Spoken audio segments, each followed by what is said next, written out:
আমাদের ভয়াবহ বন্যা, আমরা বাড়ি ঘর থেকে বাড়াবের পাইতাছি না, হাট বাজার আসতে পারতাছি না,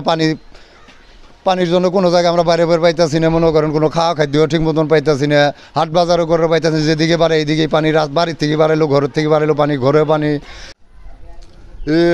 আমরা গুচগ্রাম থাকি, এখানে স্কুলত আইসি গরু বাছুর নিয়ে খুব অসুবিধা হয়ে আছে, খুব কষ্ট, খাওয়া থাওয়া নাই হাতে, পানি উঠছে তো, পানি না আসলে কি আমরা ইসিন আছে গরু বাছুর ছাগল নিয়ে, আমরা খুব কষ্ট তো করতে আছি।